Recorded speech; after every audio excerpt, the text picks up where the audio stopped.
اے رسول، آپ ان لوگوں کے پیچھے نہ پڑیے جو کفر میں سبقت کر رہے ہیں، خواہ وہ ان منافقوں میں سے ہوں جو زبانی تو ایمان کا دعویٰ کرتے ہیں لیکن حقیقتاً ان کے دل با ایمان نہیں، اور یہودیوں میں سے کچھ لوگ ایسے ہیں جو غلط باتیں سننے کے عادی ہیں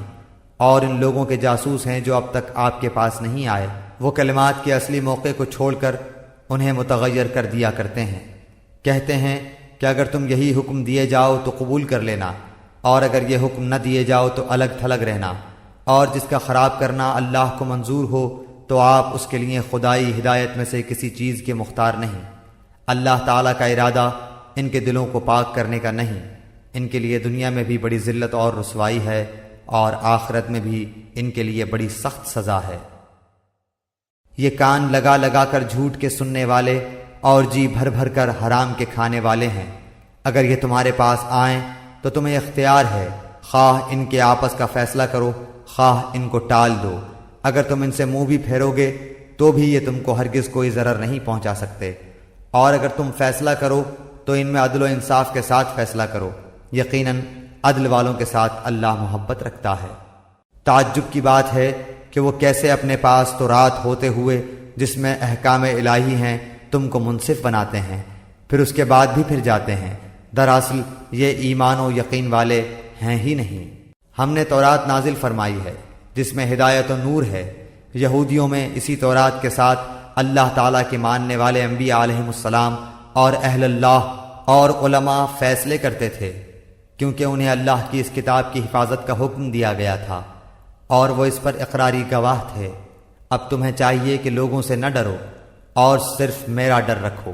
میری آیتوں کو تھوڑے تھوڑے مول پر نہ بیچو۔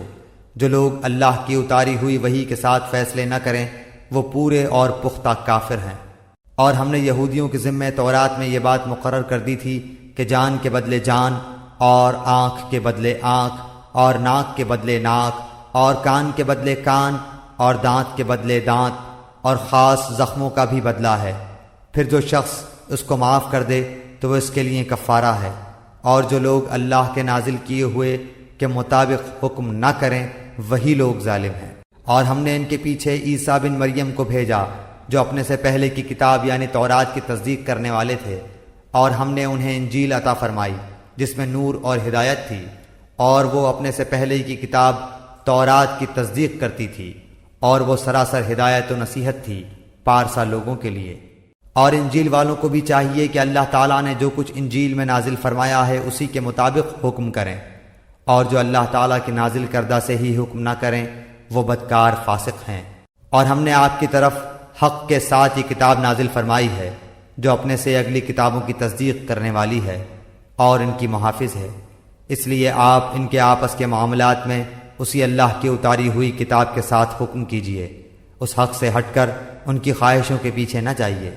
تم میں سے ہر ایک کے لیے ہم نے ایک دستور اور راہ مقرر کر دی ہے، اگر منظور مولا ہوتا تو تم سب کو ایک ہی امت بنا دیتا،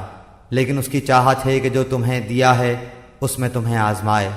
تم نیکیوں کی طرف جلدی کرو، تم سب کا رجوع اللہ ہی کی طرف ہے، پھر وہ تمہیں ہر وہ چیز بتا دے گا جس میں تم اختلاف کرتے رہتے ہو۔ آپ ان کے معاملات میں خدا کی نازل کردہ وحی کے مطابق ہی حکم کیا کیجیے، ان کی خواہشوں کی تابعداری نہ کیجیے، اور ان سے ہوشیار رہیے کہ کہیں یہ آپ کو اللہ کے اتارے ہوئے کسی حکم سے ادھر ادھر نہ کریں۔ اگر یہ لوگ منہ پھیر لیں تو یقین کریں کہ اللہ کا ارادہ یہی ہے کہ انہیں ان کے بعض گناہوں کی سزا دے ہی ڈالے، اور اکثر لوگ نافرمان ہی ہوتے ہیں۔ کیا یہ لوگ پھر سے جاہلیت کا فیصلہ چاہتے ہیں؟ یقین رکھنے والے لوگوں کے لیے اللہ تعالیٰ سے بہتر فیصلے اور حکم کرنے والا کون ہو سکتا ہے؟ اے ایمان والو، تم یہود و نصارہ کو دوست نہ بناؤ، یہ تو آپس میں ہی ایک دوسرے کے دوست ہیں۔ تم میں سے جو بھی ان میں سے کسی سے دوستی کرے وہ بے شک انہی میں سے ہے۔ ظالموں کو اللہ تعالیٰ ہرگز راہ راست نہیں دکھاتا۔ آپ دیکھیں گے کہ جن کے دلوں میں بیماری ہے وہ دوڑ دوڑ کر ان میں گھس رہے ہیں اور کہتے ہیں کہ ہمیں خطرہ ہے، ایسا نہ ہو کہ کوئی حادثہ ہم پر پڑ جائے۔ بہت ممکن ہے کہ اللہ تعالیٰ فتح دے دے یا اپنے پاس سے کوئی اور چیز لائے، پھر تو یہ اپنے دلوں میں چھپائی ہوئی باتوں پر بے طرح نادم ہونے لگیں گے۔ اور ایمان والے کہیں گے کیا یہی وہ لوگ ہیں جو بڑے مبالغے سے اللہ کی قسمیں کھا کھا کر کہتے ہیں کہ ہم تمہارے ساتھ ہیں؟ ان کے اعمال غارت ہوئے اور یہ ناکام ہو گئے۔ اے ایمان والو، تم میں سے جو شخص اپنے دین سے پھر جائے تو اللہ تعالیٰ بہت جلد ایسی قوم کو لائے گا جو اللہ کی محبوب ہوگی اور وہ بھی اللہ سے محبت رکھتی ہوگی۔ وہ نرم دل ہوں گے مسلمانوں پر اور سخت اور تیز ہوں گے کفار پر۔ اللہ کی راہ میں جہاد کریں گے اور کسی ملامت کرنے والے کی ملامت کی پرواہ بھی نہ کریں گے۔ ہے اللہ تعالیٰ کا فضل جسے چاہے دے، اللہ تعالیٰ بڑی وسعت والا اور زبردست علم والا ہے۔ مسلمانوں، تمہارا دوست خود اللہ ہے اور اس کا رسول ہے، اور ایمان والے ہیں جو نمازوں کی پابندی کرتے ہیں اور زکوٰۃ ادا کرتے ہیں، اور وہ رکوع خشوع و خضوع کرنے والے ہیں۔ اور جو شخص اللہ تعالیٰ سے اور اس کے رسول سے اور مسلمانوں سے دوستی کرے، وہ یقین مانے کہ اللہ تعالیٰ کی جماعت ہی غالب رہے گی۔ مسلمانوں، ان لوگوں کو دوست نہ بناؤ جو تمہارے دین کو ہنسی کھیل بنائے ہوئے ہیں، خواہ وہ ان میں سے ہوں جو تم سے پہلے کتاب دیے گئے یا کفار ہوں۔ اگر تم مومن ہو تو اللہ تعالیٰ سے ڈرتے رہو، اور جب تم نماز کے لیے پکارتے ہو تو وہ اسے ہنسی کھیل ٹھہرا لیتے ہیں، یہ اس واسطے کہ بے عقل ہیں۔ آپ کہہ دیجئے، اے یہودیوں اور نصرانیوں، تم ہم سے صرف اس وجہ سے دشمنیاں کر رہے ہو کہ ہم اللہ تعالیٰ پر اور جو کچھ ہماری جانب نازل کیا گیا ہے اور جو کچھ اس سے پہلے اتارا گیا ہے اس پر ایمان لائے ہیں، اور اس لیے بھی کہ تم میں اکثر فاسق ہیں۔ کہہ دیجئے